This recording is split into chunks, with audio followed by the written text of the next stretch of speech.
কোরআনে কারীমের একটা সূরা তেলাওয়াত করেছি আংশিক, 10টা বা 8টা আয়াত তেলাওয়াত করেছি। এই আয়াতগুলোতে আল্লাহ তাআলা কিছু মুক্তির বিষয়ে কথা বলেছেন। মুক্তি, নাজাত, কি করলে পরে জান্নাত পাওয়া যায়, জান্নাতের মালিক হওয়া যায়। আল্লাহ সুবহানাহু ওয়া তাআলা সূরা শুরুতেই বলছেন কাদ আফলাহাল মুমিনুন, মুমিনরা সফলকাম হয়ে গিয়েছে। ফেলে মাজি শুরুতে কাদেনে আল্লাহ তাআলা আবার নিশ্চয়তার অর্থ বুঝিয়েছেন যে নিশ্চিতভাবে মুমিনরা সফলকাম হয়ে গেছে। কি সুন্দর কথা, চিন্তা করে দেখেন, কাদ আফলাহাল মুমিনুন। এই সূরাটি নাযিল হওয়ার একটা প্রেক্ষাপট আছে। একবার নবীজির কাছে ওহী এসেছে, খেয়াল করে বুঝেন, এটা তাফসীর রুহুল মাআনির বর্ণনা। ওহী এসেছে, ওহী আসলে মৌমাছি চললে যেমন আওয়াজ হয় ও ধরনের আওয়াজ হয়।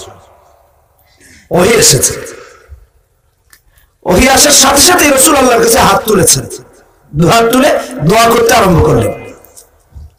এই দোয়াটি একই সাথে তাফসীর ইবনে কাসির, তাফসীর রুহুল মাআনিতে ইবন তিরমিজির হাদিসে এসেছে, 3472 নম্বর হাদিস।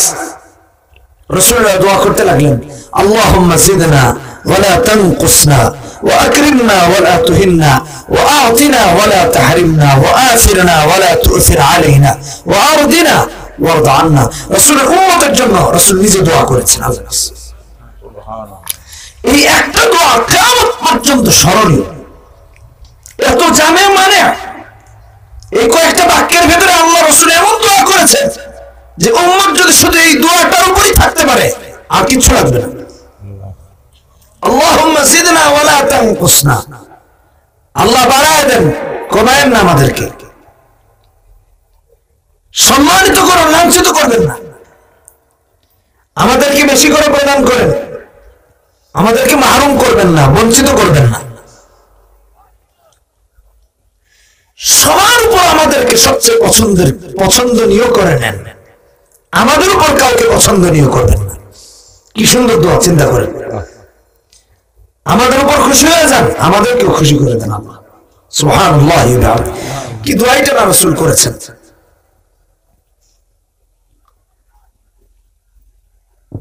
রাসূল দোয়া করার পর এই আয়াতগুলো তিলাওয়াত করলেন, قد أفلح المؤمنون الذين هم في صلاتهم خاشعون والذين هم عن اللغو معرضون। এই 10-11টি আয়াত তিলাওয়াত করে বললেন, আমার যে সকল উম্মত, নারী হোক পুরুষ হোক, এই আয়াতগুলোতে উল্লেখিত গুণাবলীগুলো অর্জন করতে পারবে, তাদেরকে আল্লাহ তাআলা জান্নাতুল ফিরদাউসের মালিক বানিয়ে দিবেন।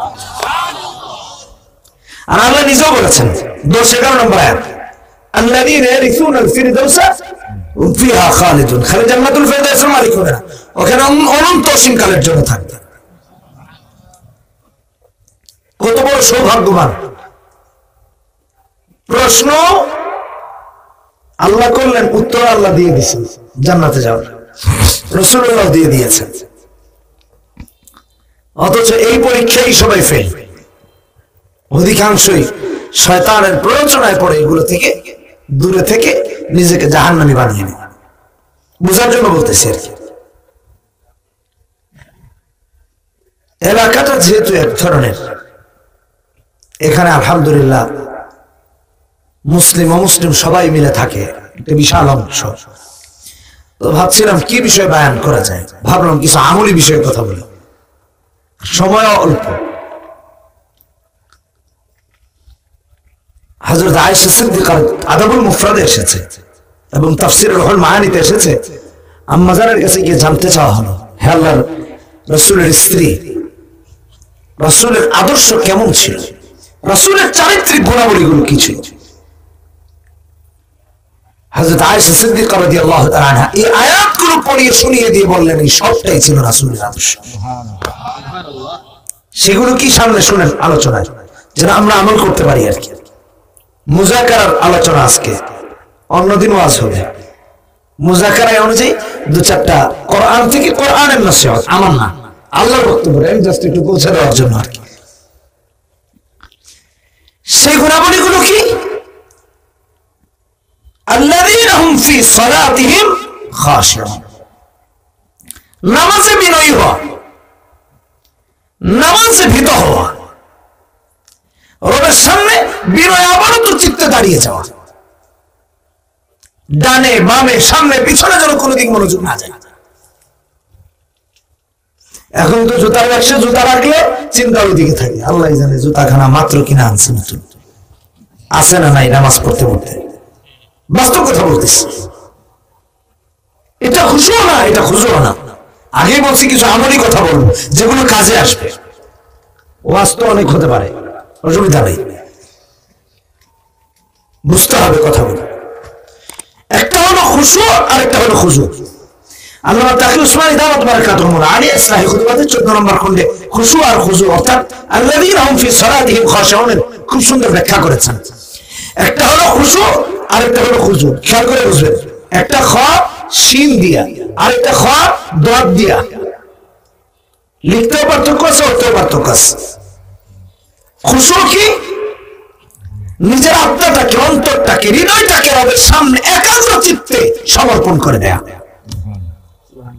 হৃদয় হৃদয় কলিজাটাকে, আত্মাটাকে, অন্তরটাকে, এই মনে খেলার চিন্তা আসবে না, এই মনে অন্য চিন্তা আসবে না, এই মনে বাড়ির চিন্তা নাই, বইয়ের চিন্তা নাই, বাজারের চিন্তা নাই, কিচ্ছু নাই। রবের সামনে দাঁড়িয়েছি, সারেন্ডার।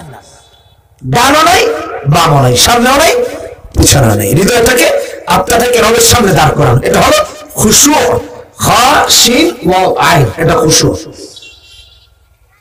ভালো করে ওয়াজ মনে রাখেন, তাহলে কাজে আসবে, নামাজে মনে পড়বে। আর এটা হলো খুদু, বোঝার জন্য বলতেছি আর কি। এটা কি?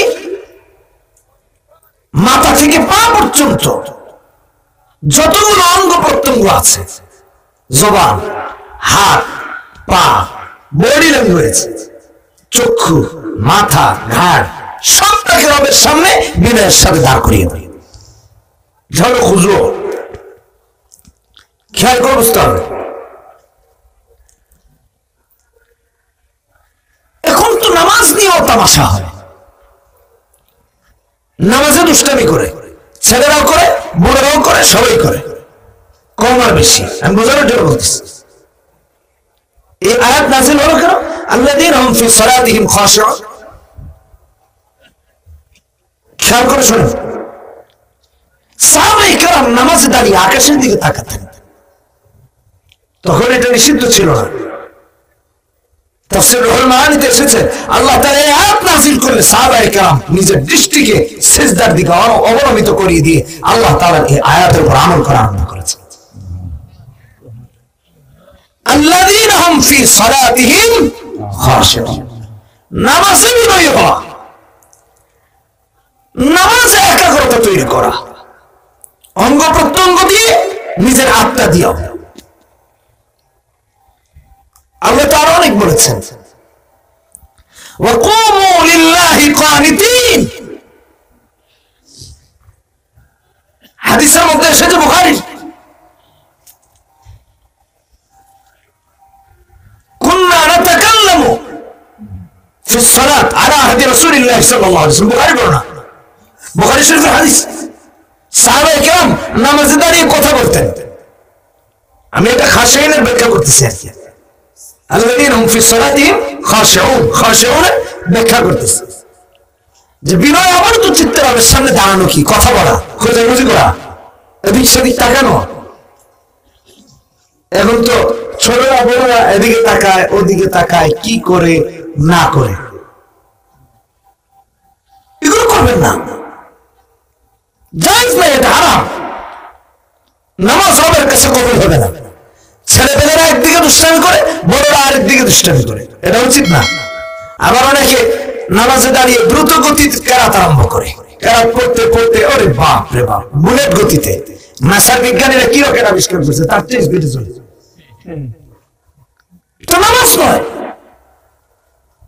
এটা কেমন নামাজ? এই নামাজ নিয়ে আবার বামপন্থীরা, ইসলাম বিরোধীরা ট্রল পর্যন্ত করে। এই সামনে রমজান আসতেছে, দেখবেন আপনারা ফেসবুকে সব ভিডিও ভাইরাল হয়। আহা, মানুষ হাসা, হা হা হা রিয়েক্ট দিয়ে ফেসবুকে এগুলো ট্রল করে, তামাশা করে।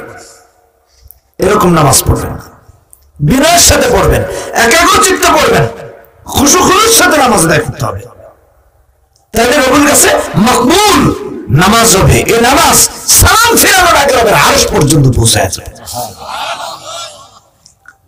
অনেক জায়গায় ওয়াজ করেছি, সূরা ফাতিহার ওয়াজ করতে গিয়ে এখানে অনেক বর্ণনা, অনেক কথা বলেছে। আমি এই জন্য ওই কথাটা যোগ করে দিলাম যে নামাজের সালাম ফেরানোর আগে আল্লাহর আরশে পৌঁছাবে। আজকে ওই বিষয়ে কথা বলতেছি না। নামাজে একাগ্র হওয়া, কেমন একাগ্র হওয়া আমি একটা উদাহরণ দিই। সুওয়ারুম মিন হায়াতিস সাহাবায়ে আব্দুর রহমান রাহমাতুল্লাহ আলাইহি খুব সুন্দর একটা ঘটনা এনেছেন। প্রথম ঘটনাটা হযরত খুবাইব রাদিয়াল্লাহু তাআলা আনহু, নবীজি সাহাবী, কাফেররা অ্যারেস্ট করেছে, মারতে নিয়ে যাচ্ছে, মারবে খুবাইবকে, আজকে শেষ হত্যা করে ফেলা হবে। নিয়ে যাওয়া হচ্ছে তানাইম প্রান্তরের দিকে, পেছনে অমুসলিমরা উল্লাস করছে, স্লোগান দিচ্ছে, এই তো শেষ, নিয়ে মেরে ফেলবে। তাদের মধ্যে একজন ছিলেন টকবকে যুবক সাঈদ ইবনে আমির, তিনিও ছিলেন তাদের সাথে। নামাজের খুশুর ওয়াজ করতেছে, খেয়াল করে শুনেন মুরব্বীরা, আমার বাবারা যারা আছে যুবক এখানে ভালো করে শুনেন। হযরত খুবাইব বললেন, মৃত্যুর শেষ ইচ্ছাটা আমার, মৃত্যুর আগে আমি আমার রবের সাথে কথা বলতে চাই, আমাকে 2 রাকাত নামাজের সুযোগ করে দাও। জীবনের শেষ ইচ্ছা আঙ্গুর খাওয়া না, আপেল খাওয়া না, মায়ের সাথে দেখা করা না, বাবার সাথে দেখা করা না, রবের সাথে দাঁড়িয়ে কথা বলার ইচ্ছা, আমাকে এই সুযোগটা দিয়ে দাও। বলো 2 রাকাত নামাজ, আচ্ছা ঠিক আছে পড়ো। হযরত খুবাইব নামাজে দাঁড়ালেন রাদিয়াল্লাহু তাআলা আনহু, এত বিনয়ের সাথে দাঁড়ালেন, এত বিনয়ের সাথে রুকু করলেন, এত বিনয় অবনত হয়ে সিজদা করলেন, অমুসলিমদের হৃদয়ে কম্পন আরম্ভ হয়ে গিয়েছে যে রবকে বা মালিককে বা আল্লাহকে এভাবে কি শ্রদ্ধা করা যায়? কি করে সম্ভব এটা?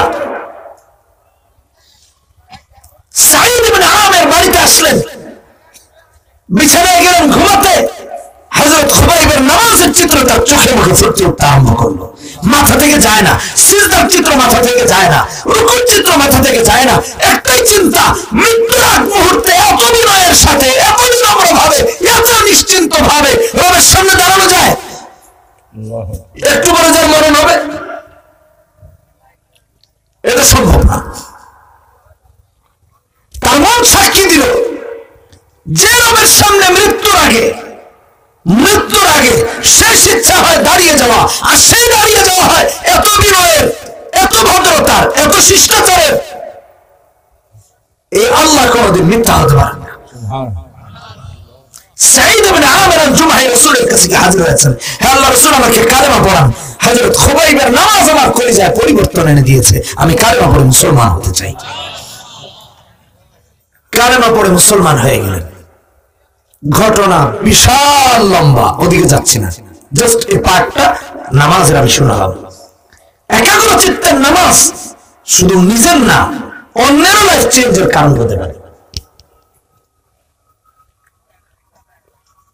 কিছুদিন আগে একটা ভিডিও ভাইরাল হয়েছে, সম্ভবত এটা ইসরায়েলে। এক বাবা আর ছেলে নামাজ পড়ছিলেন, দুশমনেরা কুকুর ছেড়ে দিয়েছিল, হিংস্র কুকুর, নামাজ থেকে সরে যান নাই, পিতা আর পুত্র নামাজের মধ্যে রয়েছেন, কুকুর এক পর্যায়ে গিয়ে ওখানে একেবারে মাথাটা নিচু করে দিয়ে বসে পড়ে। প্রথম ঘাউ ঘাউ করেছে, এরপরে বসেই পড়েছে। এটা তো সারা পৃথিবীর মানুষ দেখেছে, আমি জাস্ট একটু উদাহরণ দিলাম। বিনয়ের নামাজ কেমন হয়? আর আমাদের পায়ে যদি একটুখানি মশা কামড় দেয়, লা হাওলা ওয়ালা কুওয়াতা ইল্লা বিল্লাহ, পারলে হাতুড়ি আনতে যাবে, মশার মাথায় বাড়ি দেওয়ার। নামাজে একাগ্রতা তৈরি করো। আল্লাযীনা হুম ফি সালাতিহিম খাশিউন। আমি যে ভিডিওটির কথা বলেছি, এটা সারা ওয়ার্ল্ডে ভাইরাল হয়েছে, সারা ওয়ার্ল্ডে। আমাদের নামাজের যদি এই নমুনা হয়, সাহাবায়ে কেরাম তথা হযরত খুবাইবের নামাজ কেমন ছিল চিন্তা করে দেখুন। কেন মানুষের ঈমান আনার কারণ হবে না? নামাজ একাগ্রতার সাথে পড়বো তো ইনশাআল্লাহ। জোরে বলেন ইনশাআল্লাহ। আল্লাহ কবুল করুন। সংক্ষেপে সংক্ষেপে বলতেছি আর কি, এগুলো আমলের বিষয় সব। সুর দিয়ে আর একদিন ওয়াজ করবো, আজকে সুর ছাড়া ওয়াজ চলুক, আওয়াজ আর একদিন হবে। এখন তো সবাই আওয়াজের পাগল, ওয়াজ শুনতে চায় না। আর আওয়াজের চোটে নাচতে গাইতে লাফাইতে কানতে কানতে শেষ, মাগার ওয়াজ কি করলো আর খবরই নেই। আওয়াজ শুনে এখান দিয়ে ঢুকে ওইখান দিয়ে যায়, আর ওয়াজ যদি শুনতো তাহলে এটা করে যায় বসতো। এখন আমাদের সমাজে এগুলি সমস্যা। জান্নাতুল ফিরদাউসের মালিক হওয়ার দ্বিতীয় আমল হলো ওয়াল্লাযীনা হুম আনিল লাগওয়ি মুরিদুন, অহেতুক কথা কাজ পরিহার করা। গীবত করা যাবে না, শিকায়ত করা যাবে না। এখন আমাদের অবস্থা কেমন? একজন একটু মোটা হইলে কয় মোটর দিকে, এটা অহেতুক কথাবার্তা, এটা অহেতুক কথা, এটা জায়েজ নাই। আরেকজনের মাথার চুল নাই, স্টেডিয়াম কিরে কি খবর? বাস্তব কথা বলছি। দোস্ত আমার স্টেডিয়াম ডাকলি কেন? ওই স্টেডিয়াম ডাকবো না, তোর মাথা তো পুরো স্টেডিয়ামের মতো সমান। বলে তো গ্যালারি কই? কই যে চারপাশে গ্যালারি আছে, এদিকে খালি চারপাশে চুল আছে, তো এটা নাকি গ্যালারি? এটা জায়েজ নাই। অনেকে অনেককে এভাবে ব্যঙ্গ করে, ছোট করে, অবহেলা করে, তুচ্ছ তাচ্ছিল্য করে ডাকে। এটা অহেতুক কথা কাজ, এটা করা যাবে? কিরে পটল, খবর কি? ভাই পটল এলাম কেমনে? পটলের মতো তোর মাথার সাইড চিকন, নিচের সাইডও চিকন, মাঝখান দিয়ে একটা বানাইছ হচ্ছে পটলের মতো পুরা। জায়েজ নাই, এটা হারাম। ওদের খেয়াল করে বুঝেন, কারো অধিকার, সম্মান নষ্ট করার অধিকার ইসলাম দেয় নাই। ইসলাম এত সুন্দর ধর্ম, কাউকে না। এখন তো অহেতুক কথা কাজ দিয়ে ভরে গেছে, ঘরে বাহিরে সমাজে সব জায়গায় অহেতুক কথা কাজ, অহেতুক কথা কাজ, অহেতুক কথাবার্তা, অভাব নাই। আরেকজনের পিছনে না লাগলে ঘুমই তো আসে না, কেমনে আসবে? যে এক ব্যক্তি গল্প শোনাইছিল, ভাই সারা পৃথিবীর জাহান্নামীদের জন্য আল্লাহ মাফ করুক, আস্তাগফিরুল্লাহ, জাহান্নাম নিয়ে কথা বলছেন, মানে আমি একটা উদাহরণ দিচ্ছি যে মানুষের পেছনে নিন্দা বা লেগে যাওয়ার উদাহরণ আমাদের কেমন, এটা বুঝাচ্ছি আর কি। ভাই সব জাহান্নামীদেরকে আল্লাহ ফেরেশতা দিয়ে আটকায় রাখবে, শুধু আমাদের দেশিগুলারে রাখবে না। কই কেন? এগুলার ভিতরে এত হিংসা যে দেয়াল পার হইতে গেলে আরেকটাই টাইনা নামায়া দিবে, ফেরেশতা লাগবে না। হিংসার অবস্থা বলতেছে, হিংসা পরিহার করো। হিংসার ওয়াজ আরেকদিন করবো না, এটা আরেক বিষয় নিয়ে, ওদিকে গেলে আবার লম্বা হয়ে যাবে। আমি এটা শেষ করি যেটা ধরছি, আবার যেটা এই বিষয়ের উপর কথা বলতে থাকি। আরেকদিকে গেলে একবার চিটাগাং, একবার বরিশাল, একবার ভোলা, একবার খুলনা, সিলেট আসবো কোন এবার। অহেতুক কথা কাজ পরিহার করা। তিরমিজি হাদিস 2586 নম্বর হাদিসে হযরত উকবা ইবনে আমির রাদিয়াল্লাহু তাআলা আনহু নবীজিকে প্রশ্ন করেছিলেন, আন উকবা ইবনে আমির রাদিয়াল্লাহু তাআলা আনহু قال قلت يا رسول الله মান নাজাত, মুক্তি কিসে? রাসূল এক নম্বর যে মুক্তির কারণ বললেন সেটা হলো আমসিক আলাইকা লিসানাক, নিজের জবানকে কন্ট্রোল করে চুপ হয়ে যাও। আমসিক আলাইকা লিসানাক, কথা কম বলেন। অনেক বড় বড় বিপদ থেকে বেঁচে যাবেন, কথা বেশি বলবেন অসুবিধা, মুখ ফসকে কি বের হয় তা ঠিক নেই, কথা বলছেন নাই। জবানের হেফাজত করা, কোন ধরনের কোন হেতুক কাজে জড়িত হওয়ার কোন সুযোগ নেই। এই মঞ্চগুলা খুব স্পর্শকাতর, খালি আপনাদের না, হুজুরদের সাবধান হইতে হবে। এখানে বসে বসে গান গায়, অহেতুক কথা কয়, কোরআন হাদিস বা সহি কোনো বর্ণনা নাই, এই সমস্ত কিচ্ছা কাহিনী বইলা টাইম পাস করে, জায়েজ নাই এটা, এটা লাঘবের অন্তর্ভুক্ত। সূরা লোকমানের 6 নম্বর আয়াতে আল্লাহ কি বলেছেন? ওয়া মিনান নাসি মান ইয়াশতারি লাহওয়াল হাদিস, এগুলো তো লাহওয়াল হাদিসের অন্তর্ভুক্ত। নজর ইবনে হারিস কোরআনের বিরুদ্ধে, ইসলামের বিরুদ্ধে গায়িকাদের ভাড়া করে আনতো, বাদীদের ভাড়া করে আনতো, গল্পের বই এনে মানুষকে কোরআন থেকে বিমুখ করার চেষ্টা করতো। এখন তো মঞ্চেই গান গায়, তো নজর ইবনে হারিসের মতো ভাড়া করে আনা লাগে না, নিজেই হয়ে গেছে। চিন্তা করেন আমার কথাগুলোকে, অনেক গভীরের কথা। নজর ইবনে হারেস গান গেয়ে এগুলা করে কোরআন থেকে বঞ্চিত করতে, এবং কোরআনের মাঝে বসে এগুলো করে কোরআন থেকে বঞ্চিত করা হচ্ছে মানুষকে। কেন ভাই? দুটো আয়াত পড়েন, তর্জমা করেন, অসুবিধা কি? মানুষের সব হবে, মানুষ কোরআন সম্পর্কে জানলো, হাদিস সম্পর্কে জানলো। ওই যে গান গাইলেন হিন্দি বাংলা এই সেই, কি শুনলো মানুষ? বলেন, বিনোদন পাইলো। এটা তো নজর ইবনে হারেসের কাজ হলো। ওয়াল্লাযীনা হুম আনিল লাগবি মুরিদুন, অহেতুক কথা কাজ পরিহার করা, এটা জায়েজ নাই। আল্লাহ ডিরেক্ট কোরআনে নিষেধ করেছেন। কারো বোঝার থাকলে আমার কাছে পার্সোনালি আরো বুঝা নেই, অসুবিধা নেই যে হুজুর এটা কি আদৌ কোরআনে আছে কিনা। সূরা মুমিনুন 3 নম্বর আয়াত। আর গুণাবলীর দ্বিতীয় গুণাবলী 3 নম্বর কি? ওয়াল্লাযীনা হুম লিয-যাকাতি ফাঈলুন, যাকাতের ব্যাপারে সক্রিয় থাকা। এই যাকাতের দুই ব্যাখ্যা, কথা বলা যাবে না, খেয়াল করে শুনুন। যাকাতের দুই ব্যাখ্যা। এক ব্যাখ্যা হলো নিজের সম্পদকে পবিত্র করা, আর আরেক ব্যাখ্যা হলো নিজের আত্মাকে পবিত্র করা। ওয়াল্লাযীনা হুম লিয-যাকাতি ফাঈলুন, সম্পদ কিভাবে পবিত্র হয়? যাকাত দেওয়া, ডিরেক্ট তর্জমা করলাম আর কি। যাকাত দিয়ে সম্পদকে পবিত্র করা। এখন তো যাকাত দে, 50 লাখ টাকার যাকাত আসলে 2 লাখ টাকার কোন রকম দিয়ে ভাগায়, গরিবের হক মেরে খায়। যাকাত নেশাব পরিমাণ মাল যদি তার থাকে, সময় যদি বছর পার হয়, তাহলে তার উপর ফরজ বিধান। ইসলাম কত সুন্দর, সুবহানাল্লাহ। সমাজের ধনী লোকেরা গরিবের সাথে চাকর চামারের ব্যবহার করার ইসলাম কোন সুযোগ দেয় নাই। কোন গরিব যদি যাকাত নিতে আসে, কাউকে যদি যাকাত দেন, তাহলে তাকে সসম্মানে যাকাত দিবেন, সম্মান রক্ষা করে যাকাত দিবেন।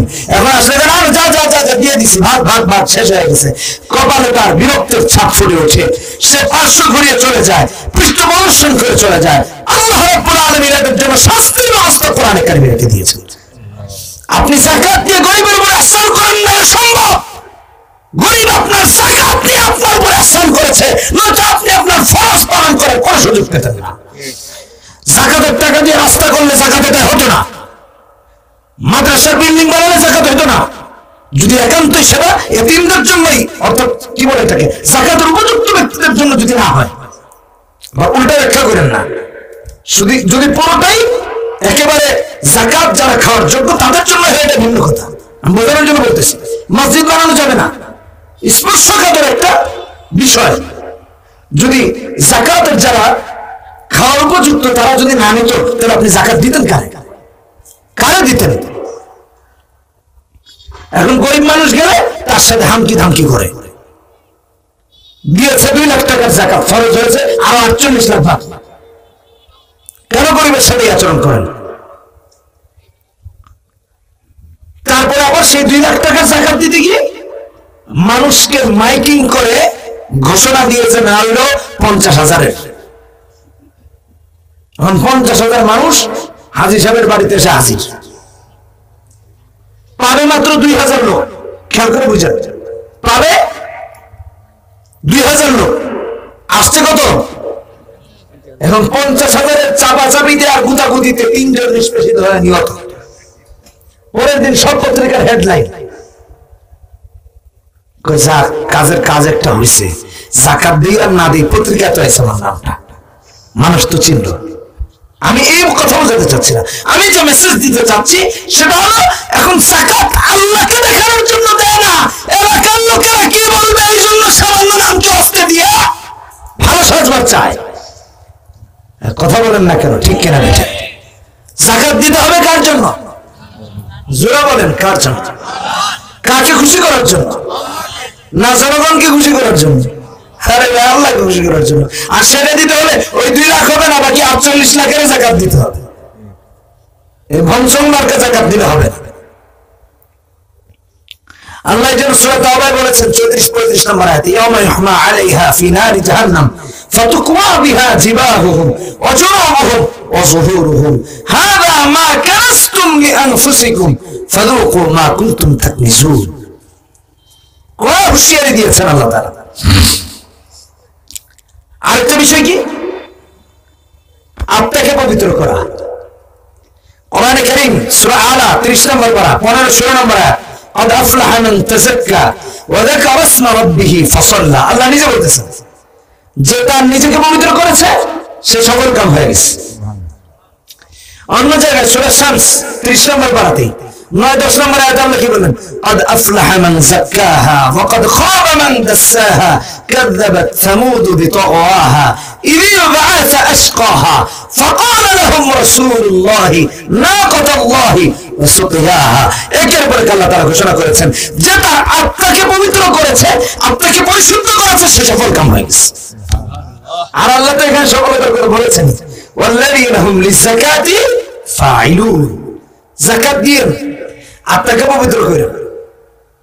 আল্লাহ আরো বলেছেন সূরা শুআরা 87-88 নম্বর আয়াত, ইয়াওমা লা ইয়ানফাউ মালু ওয়ালা বানুন ইল্লা মান আতাল্লাহা বিকলবিন সালিম। যে কলবে সালিম নিয়ে রবের কাছে হাজির হতে পারবে, কলবে সালিম, বিশুদ্ধ অন্তর, আত্মাকে পরিশুদ্ধ করে আল্লাহর কাছে যেতে পারবে, সে আল্লাহর জান্নাতি। সুবহানাল্লাহ বলেন। মন কি খারাপ? শীত বেশি লাগতেছে? লাগতেছে, এই যে দুই সাইড খোলা তো, আমার গায়েও লাগতেছে, আপনাদের গায়েও লাগতেছে, অসুবিধা নেই। আল্লাহ আমাদেরকে কবুল করেন, বলেন আমিন। কয়টা গেল? নামাজে বিনয়ী হওয়া, তারপরে অহেতুক কথা কাজ পরিহার করা, 3 নম্বর যাকাতের ব্যাপারে সক্রিয় থাকা, যত্নবান থাকা। 4 নম্বর ওয়াল্লাযীনা হুম লিফুরুজিহিম হাফিজুন। লজ্জাস্থানের মুহাফিজ হওয়া, লজ্জাস্থানকে হেফাজতে রাখা। আচ্ছা বলেন তো, প্রত্যেকে যদি নারী পুরুষ লজ্জাস্থানকে হেফাজতে রাখতো তাহলে দেশে কোনো ধর্ষণ হতো না, জেনা ব্যভিচার হতো কোনোদিনও না।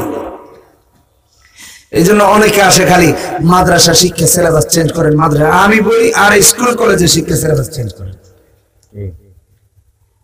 বলে হুজুর কেন? বলে পড়ানোর জন্য। আমি উদাহরণ দিই, তারপরে এই কথা ব্যাখ্যা ভালো করে বিশ্লেষণ করব। আল্লাহ কোরআনে বললেন লজ্জাস্থানের হেফাজত করতে, চাই নারী হোক চাই পুরুষ হোক। আরো বলেছেন আল্লাহ সূরা নূরে 30-31 নম্বর আয়াত, কুল্লিল মুমিনিনা ইয়াগুদ্দু মিন আবসারিহিম ওয়া ইয়াহফাযু ফুরুজাহুম ওয়া কুল্লিল মুমিনাতি ইয়াগুদ্দুনা মিন আবসারিহিন্না ওয়া ইয়াহফাযনা ফুরুজাহুম। আরো আছে, আমি জাস্ট সামনের দিকে আছি। রাসূলের হাদিস, বুখারীর হাদিস 6474 নম্বর হাদিস। রাসূল বললেন, মান ইয়াসমান লি মা বাইনা লাহিয়াহি ওয়া মা বাইনা রিজলিহি আযমান লাহুল জান্নাহ। যে তার চোয়ালের মাঝখানে জবানের হেফাজতকারী হবে আর দুই প্রাণের মাঝখানে লজ্জাস্থানের হেফাজতকারী হবে, রাসূল তার জান্নাতের জামিনদার হবেন। অনেকগুলো দান দিয়ে দিলাম, প্রায় 4-5টা তো হয়ে গেল। আচ্ছা আরেকটা দিই, এটা খুব গুরুত্বপূর্ণ, বিশাল হাদিস, মুসনাদে আহমদের হাদিস 21185 নম্বর হাদিস। খেয়াল করে বুঝেন।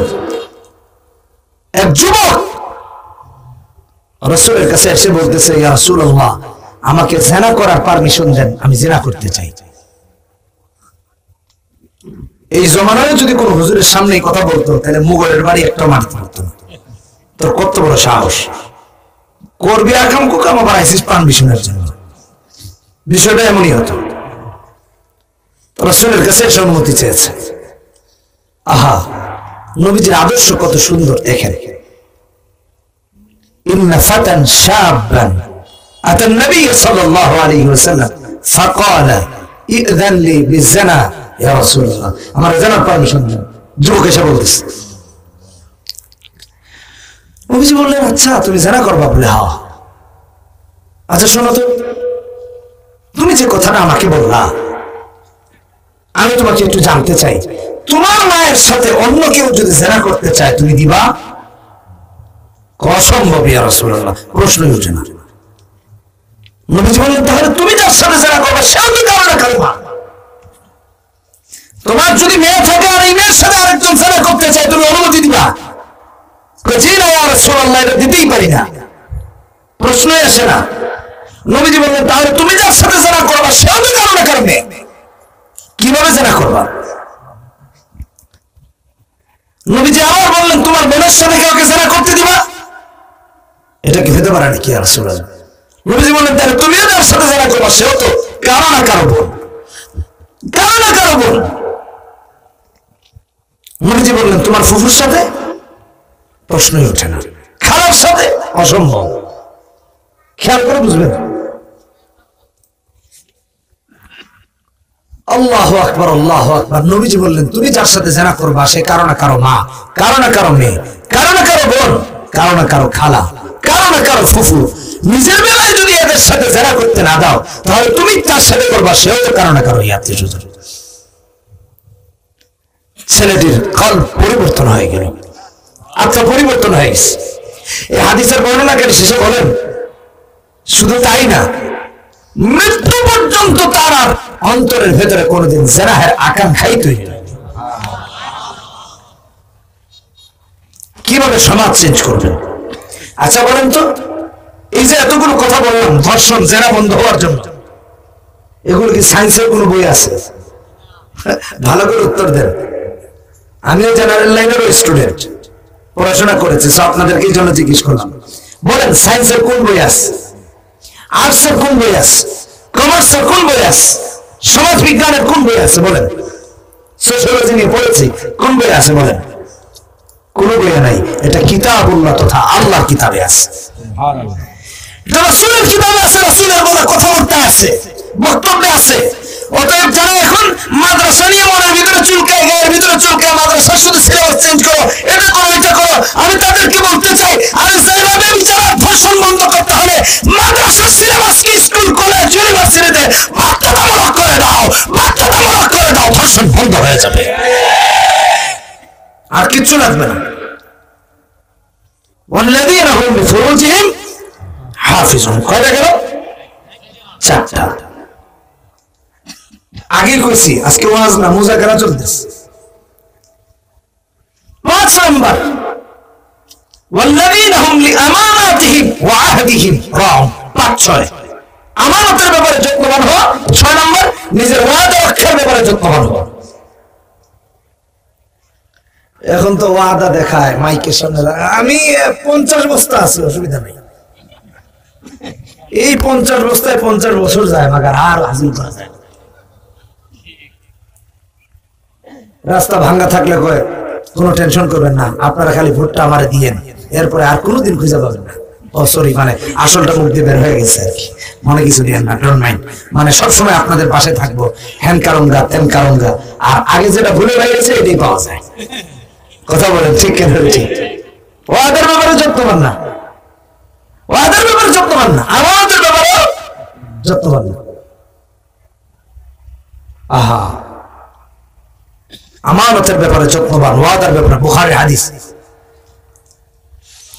বুখারীর 33 নম্বর হাদিসে এসেছে, রাসূল বলেছেন, মুনাফিকের আলামত 3টা। হাদাথা কাযাবা, ওয়াদা আখলাফা, ওয়া ইযা তুমিনা খানা। কথা বললে মিথ্যা বলে, ওয়াদা করলে খেলাফ করে, আমানত রাখলে খেয়ানত করে, এগুলো মুনাফিক। এখন বলেন, আমাদের দেশে মুনাফিক আছে না নাই? না খালি সব ফেরেশতা আল্লাহই জানে। একজন বলতেছে যে আগের মতো খুনাখুনির রাজনীতি হয় না, তারপরে কি বলে নির্বাচন হয় না। আমি কেন, হ ভাই ঠিক কইছেন, বাকি চট্টগ্রাম যে সিটি নির্বাচন হয়েছে এখানে ফেরেশতারা এসে কিছু লোক মেরে ফেলেছিল, 4 জন মারা গেছে, কিন্তু অসুবিধা নেই, কেউ মারা নেই, ফেরেশতারা গায়েবী ভাবে এসে মারা গেছে আর কি। আমরা লাশটা আমাদেরকে দাফন করার জন্য রেখে গেছে। কথা বুঝেন নাই মনে হয় আমার। খালি এটা না তো, বাকিগুলো ফেরেশতারা কইরা দেয়, কারণ নাই। আচ্ছা যা করি বাপ, অন্য কথায় চলে গেছি। ওয়াল্লাযীনা হুম লিআমানাতিহিম ওয়া আহদিহিম রাউন। আমানতের ব্যাপারে যত্নবান হও, ওয়াদা রক্ষার ব্যাপারে যত্নবান হও। মনে থাকবে তো ইনশাআল্লাহ? এই কথা বলেন না কেন? মনে থাকবে তো ইনশাআল্লাহ? কয়টা গেল? মনে আছে নাকি গরম গরম সিন্নির চিন্তা ডাইনামিক করতেছেন? কয়টা? 6টা। 7 নম্বর হলো ওয়াল্লাযীনা হুম আলা সালাওয়াতিহিম ইউহাফিজুন। সকল নামাজের ব্যাপারে যত্নবান হওয়া, সব নামাজ। হুজুর আসি তো যত্নবান, দেখেন না জুম্মায় যা হোক না হোক কে হাজির হই। খালি কি জুমার ব্যাপারে আল্লাহ যত্নবান হইতে বলছে না? হুজুর একটার ব্যাপারে হইলেই তো হইছে। তাও জুমার নামাজে যায় সবার পরে, মসজিদের হয়তো শেষ কাতারে, আর মসজিদ যদি উপর দিয়ে বাড়ে তাহলে একেবারে উপরের কাতারে, পারলে ছাদে। যদি জিজ্ঞেস করে নাই তুই এত দেরি করে আছিস কেন, উপরে কেন? হুজুর আল্লাহর সাথে একটু সম্পর্ক করার জন্য আল্লাহর কাছাকাছি দাঁড়াইছি আর কি। বলে কাছাকাছি কেমনে? আপনি নিচে আমি উপরে, তো আল্লাহর কাছাকাছি কে, আপনি না আমি? উত্তর তো ডেঞ্জারাস। মসজিদ 10 তলা, তা আমি তো 20 তলায়, অত 10ম তলায়, তা আসলে তো আকাশের কাছাকাছি আছে। হুজুর আমি আল্লাহর কাছাকাছি থাকি, তো আপনি তো দূরে থাকেন। কোন উত্তর আছে? এই সমস্ত ভণ্ডামি ছাইরা সব নামাজের ব্যাপারে যত্নবান হতে হবে। ফজর, জোহর, আসর, মাগরিব, ইশা। কথা বলেন ঠিক কিনা বেঠিক? জুমার নামাজে না, জুমার নামাজের মতো মুসল্লি ফজরে আসতে হবে, জোহরে আসতে হবে, আসরে আসতে হবে, মাগরিবে আসতে হবে, ইশা আসতে হবে। আল্লাহ কোরআনে অন্যত্র বলেছেন, কোরআনে হাকিম খুলে দেখেন সূরা বাকারা 238 নম্বর আয়াত। আল্লাহ কি বলেন? হাফিজু আলাস সালাওয়াত ওয়াস সালাতিল উসতা। স্পেশালি আসরের কথা বলেছেন, কিন্তু আল্লাহ সব নামাজের কথা যত্নবান হওয়ার ব্যাপারে বলেছেন। নামাজের ব্যাপারে যত্নবান থাকবে তো ইনশাআল্লাহ। আমরা থাকবো না, ঘরের মা বোনরা? আল্লাহ জানে মনে মনে কোনটা কইছে। চাচা নামাজ পড়ে না, চাচি ধাক্কায় ধুক্কায় পড়ে, বুড়া বয়সে তুমি যাও নামাজ পড়ে। বউয়ের জ্বালায় লাঠিটা নিয়ে বাইরে টং দোকানে গিয়া বাম্বু একটা ধরায় আর চা খায়। এদিকে নামাজ শেষ আসে, ছেলে এসে কইছে আম্মা তুমি এই যে বুড়া বয়সে আমার বাপটারে মানুষ বানাইতে পারো না, কিছে তো নামাজে পাঠাও না? কইছে পাঠাইছি তো, গেছে তো। পাশের দোকানে বসে বাম্বু খাইছে, আসলে কিছু করো। সালামের আগেও পাই নেই, পরেও পাই নেই। ঘরে আইসা একেবারে আল্লাহু আকবার, আসসালামু আলাইকুম জরিনার মা, কি খবর? ঝাড়ুটা আন আগে। তুমি নামাজে পাঠাইলাম তোমারে, তুমি বলে গিয়ে ওইখানে বসে বসে দোকানে আড্ডা মারছো। আড্ডা মারি আর না মারি তোমার কাছে যে ফেরেশতা আসে এটা তো আগে জানছি। বাস্তব কথা, এগুলো চলতেছে। এক ছেলে বিচার দিচ্ছে, সেম বিচার আমার কাছে দিয়েছে। আমি দাঁড়িয়ে আছি, আমার বাপটা রাখে না, এখন ক্লিন শেপ লাগে যে মরবই না জীবনে, আর আমি মেরে যাবো তার আগে। এক ছেলের বিচার। আমরা জোরজার করে মসজিদে পাঠাই, পাশের দোকানে গিয়ে আমি ওইটা একটু আপনাদেরকে বোঝানোর জন্য বাংলার কথা বলছি। চা ধরা একটা, চা খায় একটা, আর এই যে বাক্স একটা ছাড়া আছে, ওটার মধ্যে নাচ গান দেখতে থাকে। নামাজ শেষ, মুসল্লিরা বাইরে একেবারে সুফি সাধকের মতো টুপিটা ঠিকঠাক করে বাড়িতে এসে আছে। কোন হুজুর আমার বাপরে কেমনে বুঝাই? আল্লাহ হেদায়েত না দিলে উপায় আছে? এই 7টা কাজ করবো তো ইনশাআল্লাহ। আল্লাহ সামনের আয়াতে বলেছেন যারা এই 7টা গুণাবলী অর্জন করতে পারবে তাদেরকে আল্লাহ জান্নাতুল ফিরদাউসের মালিক বানায় দিবেন। আল্লাহ আমাদের সবাইকে কবুল করুন, জোরে বলেন আমিন।